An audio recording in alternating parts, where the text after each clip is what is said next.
اللہ تعالیٰ کے بابرکت نام سے شروع کرتی ہوں جو بڑا مہربان نہایت رحم کرنے والا ہے۔ نبی پاک صلی اللہ علیہ وآلہ وسلم پہ لاکھوں کروڑوں درود و سلام۔ اللہم صلی وسلم وبارک علی نبینا محمد۔ السلام علیکم ورحمۃ اللہ وبرکاتہ۔ امید ہے آپ سب خیریت سے ہوں گے انشاءاللہ۔ میں نے جو 11 to 12 رکوع کی تفسیر شروع کی تھی، پارٹ 1 آپ کو مل گیا، یہ سیکنڈ پارٹ ہے، پلیز سنیں اور شیئر کریں، جزاک اللہ خیر۔ پوری کر رہی ہوں کہ ترجمہ تو میں پڑھ رہی تھی لیکن کسر میں یہ جو آ گیا سارا کسر کا پورا، تو میں نے کہا اس کو کمپلیٹ کر لیتے ہیں۔ تفسیر پڑھتی ہوں تاکہ آپ کو سمجھ آ جائے کہ یہ جو اسلحہ لے کے کھڑے ہیں اور اس طرح، تو اس میں کیا انہوں نے بتایا کہ کس طرح کیا کرنا چاہیے نماز بعد میں جب کیسے اس کو کمپلیٹ کرنی ہے۔ پھر مطلب نام لے کے بتایا کہ کن کن لوگوں نے اس کے بارے میں کہا ہے نا۔ امام احمد ابن حنبل رحمۃ اللہ اس پر قیاس کر کے قیدی کو بھی اس کے پورے زمانہ قید میں قصر کی اجازت دیتے ہیں۔ دیکھیں کیسے کیسے موقعوں پہ قصر کی اجازت دی گئی ہے نا، تو یہ ہمیں پتہ ہونا چاہیے ان چیزوں کا، اس لیے میں یہ تفسیر پڑھ رہی ہوں۔ میں نے یہ تفسیر پہلے نہیں پڑھی ہوئی تھی تو آپ لوگوں کو ہی سناتے وقت پڑھ رہی ہوں، تو کوئی غلطی کوتاہی ہو گئی ہو پڑھنے میں تو اللہ تعالیٰ معاف کرے، کیونکہ بڑے مشکل کچھ نام ہیں، تو میں فرسٹ ٹائم تفسیر اس طرح پڑھ رہی ہوں۔ ترجمہ میں نے پڑھا ہوا ہے لیکن تفسیر کافی پہلے میں نے پڑھی تھی، تو ابھی دوبارہ جو پڑھ رہے ہیں تو وہ دوسرا قرآن پاک تھا، وہاں سے پڑھا تھا، اور یہ مجھے زیادہ یہ مجھے زیادہ پرفیکٹ لگا، یہ سارا مجھے زیادہ ایزی لگا، تو میں اس لیے یہاں سے تفسیر پڑھ رہی ہوں۔ یہ آپ نے دیکھا، پہلے بھی شاید میں نے دکھایا تھا، یہاں سے پڑھ رہی ہوں تفسیر۔ تو نیچے سے یہ ثابت ہوا کہ قیدی جو ہیں وہ بھی قصر نماز پڑھ سکتے ہیں، اور اس سے یہ بھی ثابت ہوا کہ نماز کسی بھی حال میں معاف نہیں ہے۔ جیسے اب نماز پڑھتے ہی نہیں ہیں لوگ، جب فجر کی نماز پڑھیں گے تو ہم ساری نمازیں پڑھیں، آج تو ہماری فجر کی نماز ہی چھوٹ گئی ہے تو اس لیے ہم ساری نمازیں چھوڑ دی، تو یہ کون سا طریقہ ہے کہ فجر کی نماز چھوٹ گئی ہے تو اب ہم باقی نمازیں پھر سے دوسرے دن فجر کی نماز سے ہی شروع کریں گے؟ یہ لوگوں کا کانسیپٹ ہے، یہ عجیب سی بات ہے، تو اس طرح نہیں کرنا چاہیے۔ نماز کبھی کبھار اگر فجر کی چھوٹ گئی ہے آپ قضا پڑھ لیں، لیکن نمازیں ایک فجر کی نماز نہیں پڑھنے پر آپ ساری نمازیں نہیں چھوڑ سکتے۔ اور پھر یہ یہاں دیکھیں کہ سفر میں ہر حال میں قید ہے، کسی بھی حالت میں کہا ہے کہ اگر آپ کے پاس سجدہ نہیں ہو پا رہا، آپ چلتے ہوئے نماز پڑھ لیں، اشاروں سے نماز پڑھ لیں، کسی اونٹ پہ سوار ہیں تو آپ نماز پڑھیں، یعنی کہ نماز ہر حال میں پڑھنی ہے۔ یہ اللہ تعالیٰ نے، میں آپ کو یہ تفسیر اسی لیے پڑھی ہے تاکہ یہ پتہ چل جائے کہ نماز جو ہے ہر حال میں پڑھنی ہے، نماز کی جو معافی نہیں ہے۔ ہم جو سستی کر کے بھی نماز پڑھتے ہیں، جیسے بس ٹائم ختم ہونے والا ہے اور نماز پڑھتے ہیں، وہ بھی پتہ نہیں اللہ تعالیٰ کی نظر میں وہ قبول ہے کہ نہیں ہے، کیونکہ نماز کا ٹائم تو ختم ہونے والا ہوتا ہے، تو ہم اللہ اکبر ہونے والی ہوتی ہے، دوسری نماز میں ہم نماز پڑھ رہے ہوتے ہیں، ہماری اتنی سستی ہے، ہم اکثر ہی یہ کچھ کر لیں، یہ بھی کر لیں، وہ بھی کر لیں، کچھ کام میں بزی ہوتے ہیں تو نماز کافی لیٹ کر دیتے ہیں، تو ہمیں یہ بھی نہیں کرنا چاہیے۔ اللہ تعالیٰ ہم سب کو ہدایت دے کہ ہم نماز کو وقت پہ پڑھیں۔ اللہ تعالیٰ نے وقت پہ نماز کا حکم دیا ہے کہ نماز آپ کسی بھی حالت میں ہو، اسلحہ مطلب گروہ ہے تو اسلحہ ایک پکڑ لے اور ایک نماز ادا کریں، کہ مطلب اس میں یہ نہیں کہا کہ آپ نماز پڑھو ہی نہ، نماز کہا ہے کہ مطلب خطرہ ہے تو ایک اسلحہ پکڑے اور دوسرا نماز پڑھے، پھر وہ اسلحہ پکڑے تو پھر وہ نماز پڑھے، تو نماز کا ہر حال میں حکم دیا اللہ تعالیٰ نے۔ تو ہمیں سوچنا چاہیے، اس پہ غور کرنا چاہیے کہ ہمیں نماز لازمی پڑھنی ہے، ہر حال میں پڑھنی ہے۔ گھر میں عام روٹین میں بیٹھے ہوئے نماز نہیں پڑھتے، نارملی مطلب عورتیں بھی مرد بھی بہت مطلب اس سے جان چھڑاتے ہیں، نماز کم پڑھتے ہیں۔ اللہ جو پڑھتے ہیں ماشاءاللہ وہ وقت پہ بھی پڑھتے ہیں اور بہت اہتمام سے بھی پڑھتے ہیں، لیکن یہ ان کے لیے کہہ رہی ہوں کہ جو نماز کی طرف ابھی آ ہی نہیں رہے، جو نمازیں چھوٹتی ہیں تو چھوٹ جائیں، جتنی مرضی چھوٹ جائیں، کوئی پتہ ہی نہیں ہے، تو ان کے لیے یہ میں کہہ رہی ہوں کہ نماز کسی حال میں بھی معاف نہیں ہے، تو نماز لازمی ادا کرنی ہے، اس کا اہتمام ضرور کرنا ہے۔ اور جیسے ابھی تفسیر مزید تھوڑی سی رہ گئی ہے، تھوڑی سی بس اور پڑھتی ہوں کہ جیسے ظاہر تو وہ بتا رہے ہیں کہ ایک تو ہے نا یہ قید بھی جو ہے وہ بھی قصر نماز ادا کرے، اجازت ہے اس کو ادا کرے، اور خارجیوں نے اس فکرے کا یہ مطلب لیا ہے کہ قصر صرف حالت جنگ کے لیے ہے اور حالت امن کے سفر میں قصر کرنا قرآن کے خلاف ہے۔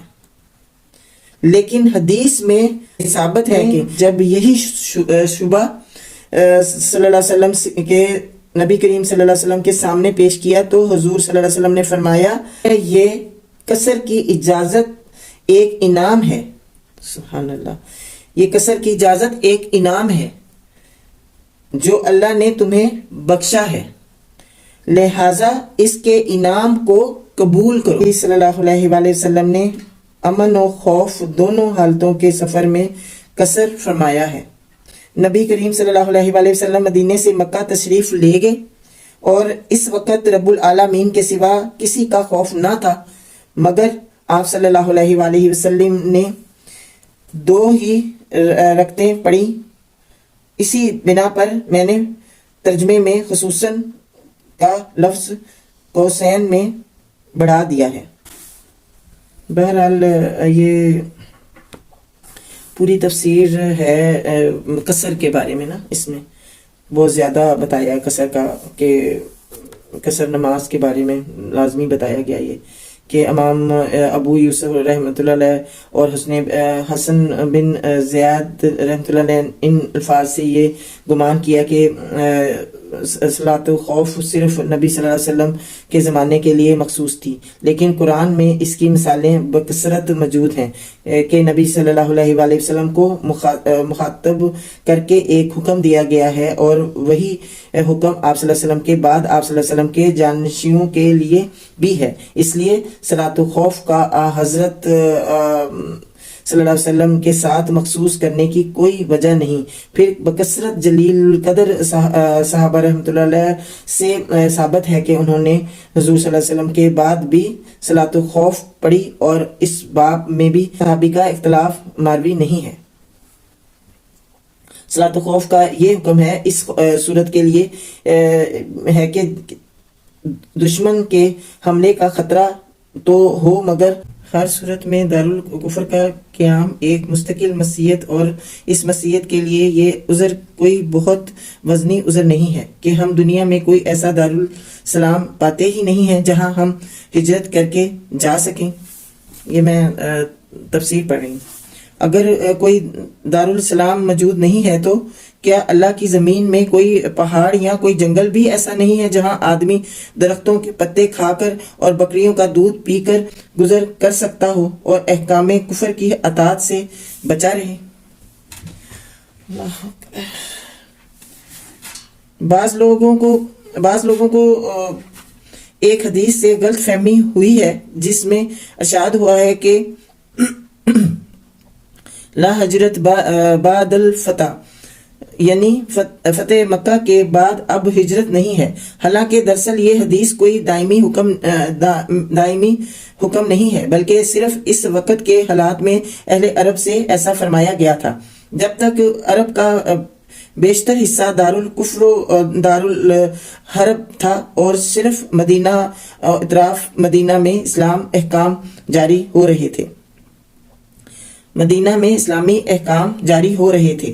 مسلمانوں کے لیے تاکیدی حکم تھا کہ ہر طرف سے سمٹ کر دارالسلام میں آ جائیں، مگر جب فتح مکہ کے بعد عرب میں کفر کا زور ٹوٹ گیا اور قریب پورا ملک اسلام کے زیر رنگین آ گیا تو نبی اکرم صلی اللہ علیہ وآلہ وسلم نے فرمایا کہ اب ہجرت کی حاجت باقی نہیں رہی۔ اس سے یہ مراد ہرگز نہ تھی کہ تمام دنیا کے مسلمانوں کے لیے تمام حالات میں قیامت تک کے لیے ہجرت کی فردیت منسوخ ہو گئی ہے۔ زمانہ امن کے سفر میں قصر یہ ہے کہ جن اوقات کی نماز میں 4 رکعتیں فرض ہیں ان میں 2 رکعتیں پڑھی جائیں۔ یہ جو پیچھے ہم لوگوں نے پڑھا نا کہ نماز مطلب تھوڑی کر کے پڑھ لینی چاہیے. قصر نماز کا بتایا جاتا ہے کہ تھوڑی کر کے پڑھ لیں تو باقی کی نماز بعد میں پڑھ لیں. تو وہ سنتے ہیں جو کہ فجر کی اور وتر کی وہ میں بتاتی ہوں اس میں بتائیں. اس لیے میں یہ پڑھ رہی ہوں تاکہ کلیئر ہو جائے, اس لیے یہ تفسیر پڑھ رہی ہوں کہ قصر نماز میں کی جو ہے نا وہ آپ کو ذرا تسلی ہو جائے کہ قصر نماز میں کیا کیا پڑھنا چاہیے اور کیا نہیں. 2 رکعتیں پڑھی جائیں. زمانہ یمن کے سفر میں قصر یہ ہے کہ جن اوقات کی نماز میں 4 رکعتیں فرض ہیں ان میں 2 رکعتیں پڑھی جائیں. حالت جنگ میں قصر کے لیے کوئی حد مقرر نہیں ہے. جنگی حالات جس طرح بھی اجازت دیں نماز پڑھی جائے. جماعت کا موقع ہو تو جماعت سے پڑھو ورنہ فردن فردن ہی صحیح. قبلہ رخ نہ ہو سکتے ہو تو جدھر بھی رخ ہو سواری پر بیٹھے ہوئے اور چلتے ہوئے بھی پڑھ سکتے ہو. رکوع و سجدہ ممکن نہ ہو تو اشارے ہی سے صحیح. ضرورت پڑے تو نماز ہی کی حالت میں چل بھی سکتے ہو. یعنی کہ اس میں یہ بتایا ہے کہ رکوع اور سجدہ ممکن نہ ہو تو بھی آپ اشارے سے نماز پڑھ سکتے ہیں. آپ اگر کسی سواری میں بیٹھے ہیں, آپ سفر میں ہیں, آپ سواری میں بیٹھے ہیں اور آپ نہیں نماز تو اس میں کہا گیا ہے کہ آپ سجدہ ممکن نہ ہو تو اشارے ہی سے صحیح, کہ مطلب اشارے ہی سے پڑھ لو نماز, لیکن نماز چھوڑنے کا حکم کہیں نہیں ہے. یہ تفسیر میں اس لیے پڑھ رہی ہوں کہ نماز کسی حال میں چھوڑنے کا حکم نہیں ہے. نماز پڑھنی ہے, چاہے جنگ کا موقع ہے چاہے کوئی بھی موقع ہے, اس میں نماز نہیں چھوڑنی. آپ سفر میں آپ کہیں ہیں تو اس کے لیے بس تھوڑی چھوٹ دی ہوئی ہے, لیکن نماز نہیں چھوڑ سکتے. یہ بتایا کہ چاہے اشارے سے پڑھو, چاہے آپ سفر میں ہو, چاہے آپ کسی سواری پہ ہو, تو آپ سجدہ نہیں کر سکتے تب بھی آپ پڑھیں نماز اشارے سے چاہے پڑھیں. ضرورت پڑے تو نماز ہی کی حالت میں چل بھی سکتے ہیں. یعنی کہ آپ چلتے پھرتے بھی پڑھ سکتے ہیں کہ نماز اتنی ضروری ہے کہ آپ نماز کے جو نماز ادا کرتے وقت جو آپ جو چیزیں پڑھنی ہیں, جیسے الحمد شریف ہے اور کل شریف ہے, جو چیزیں پڑھنی ہیں وہ رکوع میں سجدے وہ آپ اشارتاً یہ نماز آپ چلتے ہوئے بھی پڑھ سکتے ہیں. جب آپ کو کسی مشکل میں ہے, کوئی آپ کو سجدہ کرنے کا نہیں موقع مل رہا, تو کپڑوں کو خون لگا ہوا ہو تب بھی مذائقہ نہیں. یعنی کہ جنگ سے آئے ہیں تو اگر خون لگا تو تب بھی آپ نماز پڑھیں. ان سب آسانیوں کے باوجود اگر ایسی پر خطر حالت ہو کہ کسی طرح نماز نہ پڑھی جا سکے تو مجبوراً مؤخر کی جائے, جیسے جنگ خندق کے موقع پر ہوا. اس امر میں اختلاف ہے کہ سفر میں صرف فرض پڑھے جائیں یا سنتے بھی. نبی صلی اللہ علیہ وآلہ وسلم کے علم سے جو کچھ ثابت ہے وہ یہ ہے کہ آپ صلی اللہ علیہ وآلہ وسلم سفر میں فجر کی سنتوں اور عشاء کے وتر کا تو التزام فرماتے تھے, مگر باقی اوقات میں صرف فرض پڑھتے تھے.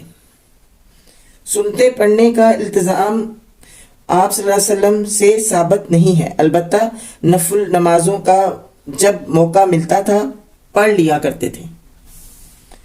حتیٰ کہ سواری پر بیٹھے ہوئے بھی پڑھتے رہتے تھے. اسی بنا پر حضرت عبداللہ بن عمر رضی اللہ عنہ سے لوگوں نے سفر میں فجر کے سوا دوسرے اوقات کی سنتیں پڑھنے سے منع کیا ہے, مگر اکثر علماء ترک اور فعل دونوں کو جائز قرار دیتے ہیں اور اسے بندے کے اختیار پر چھوڑ دیتے ہیں. حنفیہ کا مختار مذہب یہ ہے کہ مسافر جب راستہ طے کر رہا ہو تو سنتے نہ پڑھنا افضل ہے, اور جب کسی مقام پر منزل کرے اور اطمینان حاصل ہو تو پڑھنا بعض افضل. علماء نے یہ شرط جب لگائی ہے آپ کہ کسی مقام پہ پہنچ گئے ہیں تو وہاں پہ پھر آپ سنتے بھی ادا کریں, باقی نماز بھی پوری کریں, سنتے بھی ادا کریں. تو سنتے فجر کی لازم اور وتر عشاء کے لازم پڑھنے جب آپ کو موقع مل جائے. جس سفر میں قصر کیا جا سکتا ہے وہ فی سبیل اللہ ہونا چاہیے، جیسے جہاد، حج، عمرہ، طالب علم وغیرہ۔ ابن عمر رضی اللہ عنہ، ابن مسعود رضی اللہ عنہ اور عطا کا یہی ہے، اور امام شافعی رضی اللہ عنہ اور امام احمد رضی اللہ عنہ کہتے ہیں کہ سفر کسی ایسے مقصد کے لیے ہونا چاہیے جو شرعاً جائز ہو۔ حرام بعض اور ناجائز علماء نے غرض کے لیے جو سفر کیا جائے، اس میں قصر کی اجازت سے فائدہ اٹھانے کا کسی کو حق نہیں ہے۔ حنفیہ کہتے ہیں کہ قصر ہر سفر میں کیا جا سکتا ہے۔ رہی سفر کی نوعیت، تو وہ بجائے خود ثواب یا عطاب کی مستحق ہو سکتی ہے، مگر قصر کی اجازت پر اس کا کوئی اثر نہیں پڑتا۔ مذائقہ نہیں، فلیس علیکم جناح کا مفہوم یہ سمجھا ہے کہ سفر میں قصر کرنا ضروری نہیں ہے، بلکہ محض اس کی اجازت ہے۔ آدمی چاہے تو اس سے فائدہ اٹھائے، ورنہ پوری نماز پڑھے۔ یہی رائے امام شافعی رحمۃ اللہ علیہ نے اختیار کی ہے، اگرچہ وہ قصر کرنے کا افضل اور ترک قصر کو اولا قرار دیتے ہیں۔ امام احمد رحمۃ اللہ علیہ کے نزدیک قصر کرنا واجب تو نہیں ہے، مگر نہ کرنا مکروہ ہے۔ امام ابو حنیفہ رحمۃ اللہ کے نزدیک قصر کرنا واجب ہے، اور یہی رائے ایک روایت میں امام مالک رحمۃ اللہ سے بھی مقبول ہے۔ حدیث سے ثابت ہے کہ نبی صلی اللہ علیہ وآلہ وسلم نے ہمیشہ سفر میں قصر کیا ہے۔ کسی معتبر روایت میں یہ منقول نہیں ہے کہ آپ صلی اللہ علیہ وسلم نے کبھی سفر میں 4 رکعتیں پڑھی ہوں۔ حضرت عمر رضی اللہ عنہ فرماتے ہیں کہ میں نبی صلی اللہ علیہ وآلہ وسلم اور ابو بکر اور عمر اور عثمان رضی اللہ عنہ کے ساتھ سفر میں رہا ہوں، اور کبھی نہیں دیکھا کہ انہوں نے قصر نہ کیا ہو۔ حضرت عثمان رضی اللہ عنہ نے جب حج کے موقع پر منی میں 4 رکعتیں پڑھائیں تو صحابہ رضی اللہ عنہ نے اس پر اعتراض کیا، اور حضرت عثمان رضی اللہ عنہ نے یہ جواب دے کر لوگوں کو مطمئن کیا کہ میں نے مکے میں شادی کر لی ہے، اور چونکہ نبی کریم صلی اللہ علیہ وسلم سے میں نے سنا ہے کہ جو شخص کسی شہر میں متحل ہوا ہو وہ گویا اس شہر کا باشندہ ہے، اس لیے میں نے یہاں قصر نہیں کیا۔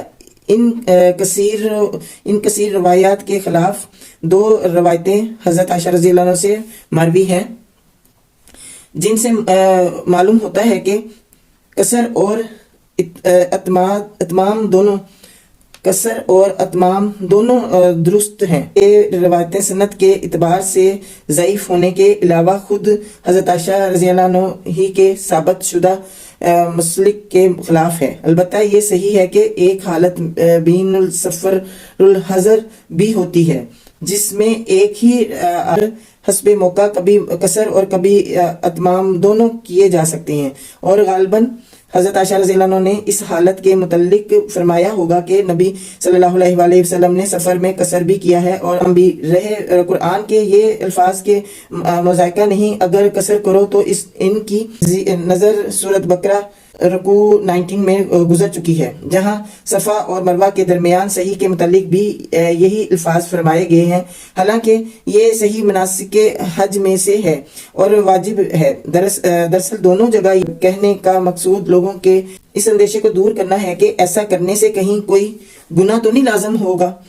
یا ثواب میں کمی تو نہیں ہوگی، تو اس وجہ سے یہ اتنی لمبی جو ہے نا تفسیر بتائی گئی ہے کہ تاکہ جو شک نکل جائے کہ کوئی گناہ تو نہیں ہو جائے گا اگر ہم قصر نہیں پڑھیں گے، تو یا پڑھ لیں گے پوری نماز تو اس میں مطلب گناہ تو نہیں ہوگا۔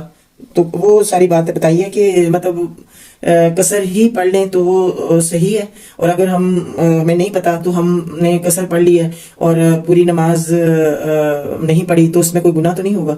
تو اس طرح کر کے یہ تھوڑا تفسیر انہوں نے بتائی ہے، حوالہ دے کے نبی پاک صلی اللہ علیہ وسلم کا، حضرت عائشہ کا، سب کا حوالہ دے کے کہ لوگوں کو تسلی ہو جائے کہ نبی پاک صلی اللہ علیہ وآلہ وسلم قصر پڑھتے تھے، تو ہمیں بھی قصر پڑھنی چاہیے، اور جہاں آپ نے قیام کر لیا ہے، کچھ دن آپ رک گئے ہیں، تو پھر آپ نے نماز پوری بھی پڑھنی ہے، جہاں آپ کو لگتا ہے کہ یہاں اب ہم نے رکنا ہے کچھ دن۔ تو یہ ساری ڈیٹیل اس لیے تھی، تو میں نے کہا میں بتا دوں یہ اس کے بارے میں، چلو تسلی ہو جائے سب کو، تو تفسیر اس لیے میں پڑھ رہی ہوں۔ تو انشاءاللہ میں ترجمہ بھی تھوڑا سا پڑھوں گی، یہ تفسیر تھوڑی سی رہ گئی ہے یہ یہاں تک۔ تو یہ اس لیے انہوں نے کہا کہ گناہ یا ثواب کی کمی تو نہ ہوگی.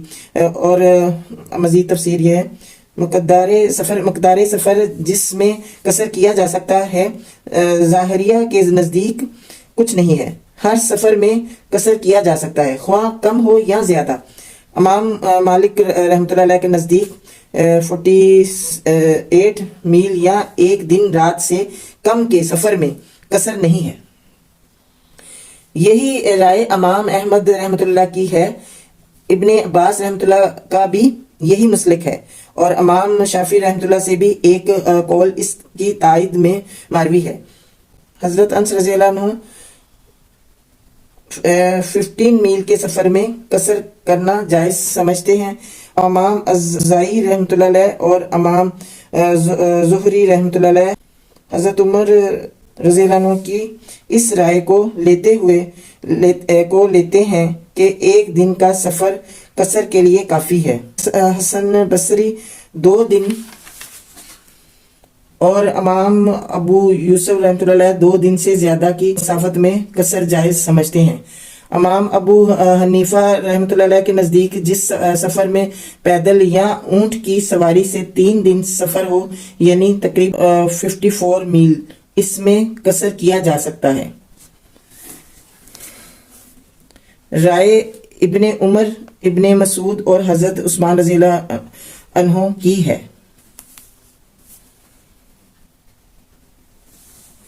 بھی تصویر کافی ہے یہ تو ویڈیو بھی کافی لمبی ہو گئی ہے. میں دیکھتی ہوں یہ اسی سے ریلیٹڈ اگر ہے تو مزید پڑھتی ہوں, نہیں تو پھر دوسرا ٹاپک شروع ہو گیا تو پھر اس کو یہاں پہ سٹاپ کر دیں گے. اثناء سفر میں دوران قیام جس میں قصر کیا جا سکتا ہے مختلف ائمہ کے نزدیک مختلف ہے. امام احمد رحمۃ اللہ کے نزدیک جہاں آدمی نے 4 دن ٹھہرنے کا ارادہ کر لیا ہو وہاں پوری نماز پڑھنی ہوگی. امام مالک رحمۃ اللہ علیہ اور امام شافعی رحمۃ اللہ کے نزدیک جہاں 4 دن سے زیادہ قیام کا ارادہ ہو وہاں قصر جائز نہیں. امام اوزاعی رحمۃ اللہ علیہ 13 دن اور امام ابو حنیفہ رحمۃ اللہ علیہ 15 دن یا اس سے زیادہ کی نیت قیام پر پوری نماز ادا کرنے کا حکم دیتے ہیں. یہ بس میں اس لیے پڑھ رہی ہوں پورا کہ اس میں سب سفر کے بارے میں ہی بتایا قصر کا, تو میں نے کہا اس کو پورا کر دوں تفسیر کو. نبی صلی اللہ علیہ وسلم سے اس باب میں کوئی صریح حکم مروی نہیں ہے, اور اگر کسی جگہ مجبوراً رکا ہوا ہو اور ہر وقت یہ خیال ہو کہ مجبوری دور ہوتے ہی وطن واپس ہو جائے گا تو تمام علماء کا اتفاق ہے کہ ایسی جگہ بلا تعین مدت قصر کیا جاتا رہے گا. صحابہ اکرام رضی اللہ عنہ سے بکثرت مثالیں ایسی منقول ہیں کہ انہوں نے ایسے حالات میں 2 سال مسلسل قصر کیا کہ جب وہ سوچتے تھے کہ ہم لوگ ابھی یہاں سے نکل جائیں گے مجبوراً رکے ہوئے تھے, تو وہ انہوں نے 2 سال اگر وہ اس حالت میں رہے تو انہوں نے قصر ہی کیا. تو یہ قصر کے بارے میں ہاں جی میں ابھی 12 کو ہی ترجمے کے کیے, پھر میں انشاءاللہ کیونکہ تفسیر پڑھ لی ہے کافی زیادہ تو قصر کے بارے میں تھی ساری بات, تو اس لیے میں نے وہ پڑھ لی ہے, تو انشاءاللہ میں اس سے آگے پڑھوں گی 12 کے بعد انشاءاللہ پھر ترجمہ کریں. ہم بہت خیال رکھیں اور مجھے بھی دعا میں یاد رکھیں. اللہ تعالیٰ ہمیں توفیق دے کے قرآن کے مطابق ہر کام کرنے کی, جو اللہ تعالیٰ نے ہمیں حکم دیا ہے اس کے مطابق میں چلنے کی توفیق عطا فرمائے. انشاءاللہ قرآن و سنت کے مطابق چلیں ہم, جس میں نبی صلی اللہ علیہ وسلم کے حوالہ ساتھ ہی ہے, ہر چیز بتائیے کلیئر کیا. 12 رکوع اور آیات جو ہیں 1-4 پہلے 100 سے 1-4 آیات پڑھی گئی ہیں اور تفسیر زیادہ پڑھی گئی ہے آج انشاءاللہ. پڑھتے ہیں.